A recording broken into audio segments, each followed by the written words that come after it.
Well, we have to say it's not going to ever be a very Merry Christmas around the John Michael Irmer household ever again, because likely somebody, maybe when the holidays, I don't know, somebody in the family got that old 23andMe kit or the Amazon, not the Ancestry, whatever it was, and did it.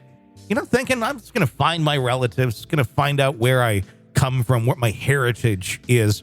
Well, you also found out that John Michael Irmer is a confessed murderer in a case back from 1979 that went cold, and it's been sitting there forever until the advent of genetic genealogy. I love these cases. I really do. Aren't they great? They're heartwarming. This is like chicken soup for my soul. This really is. I mean, those books don't do anything. This right here, Justice Being Found, is like chicken soup for my soul. A chilling confession has led to the closure of a decades-old cold case in Boston. John Michael Irmer, a 68-year-old man from Oregon, has been extradited to Massachusetts after confessing to the 1979 brutal murder and rape of Susan Marcia Rose, a 24-year-old woman from Pennsylvania. District Attorney Kevin Hayden announced that Irmer is expected to be arraigned in Boston Municipal Court Central Division this coming Monday. The startling revelation came when Irmer voluntarily walked into the Portland FBI field office last month, confessing to a crime that had gone unresolved for nearly 44 years. According to Irmer's confession, he met a woman with red hair, now identified as Susan Marcia Rose, at a skating rink in Boston around Halloween of 1979. The two ventured into 285 Beacon Street, a building that was under renovation at the time, and in a brutal act, Irmer admitted that he seized a hammer within the building and struck her in the head, which led to her death. Subsequently, he raped her. After the crime, he hastily fled to New York. Wait a minute. He killed her and then raped her? Yes. Oh, he's just wonderful. Yeah. Yeah. Upon investigating Irmer's claims, authorities found them to align with the case of Susan Marcia Rose.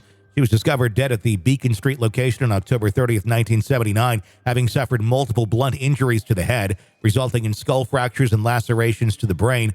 Crucially, a DNA sample collected from Irmer matched samples preserved from the crime scene, solidifying the connection. Tragically, Rose, originally from Johnstown, Pennsylvania, had relocated to Boston and was residing on Dartmouth Street at the time of her untimely death. Adding to the complexity of her case, another individual had previously been charged and tied to her murder in 1981, only to be found not guilty. In an emotional statement, District Attorney Kevin Hayden remarked, nearly 44 years after losing her at such a young age, the family and friends of Susan Marcia Rose will finally have some answers. This was a brutal, ice-blooded murder made worse by the fact that a person who charged and tried, unfortunately, was found not guilty, while the real murderer remains silent until now. No matter how cold cases get resolved, it's always the answers that are important for those who have lived with grief and loss in so many agonizing questions. Boston police have also confirmed that there was a standing warrant for Irmer's arrest from Boston Municipal Court. He made his first appearance in court on Monday, September 11th, for his arraignment. As reported by Boston.com, during the hearing, a startling twist occurred when Irmer allegedly confessed to another murder in a different state. Oh, come on. Following these revelations, he was ordered to be held without bail. Did it just catch up to him at some point? Did he just finally go, at 68, I just can't take it anymore? That's what it sounds like, because I'm wondering why now? I mean, yes, they have DNA evidence, but he just decides to go ambling into a police department and go, hey, guess what I did?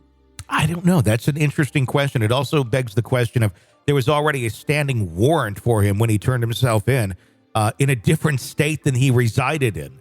So that leads one to guess that they had an idea who this person was, but had no cause, or there was cause, but didn't seek any extradition earlier on this individual, or, probably even know where he was, quite honestly.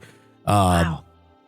68 finally turned himself in. That's an interesting one, because people like this tend to go to their grave with what they have done. He's gone all these years now. This is 1979. This is before I was born that this crime took place. And he's lived with it this time. Why now? That's different than what we see in most. Most of these folks, they don't have that. They don't have the capacity to go, I finally feel guilty. I want to turn myself in. I do wonder what this was. I wonder if he's got a terminal illness or something, and he, just thinks, I need to just get this off my chest because I'm going to go and meet my maker. Again, people like that don't seem to care or think like that. It's healthy, normal people who are not murderers. When they try to contemplate this idea, would think, well, I'll feel guilty and horrible, and I'm going to get this, But murderers, not so much, unless he really, he's not as narcissistic or psychopathic as others. He just has a side hustle of murder.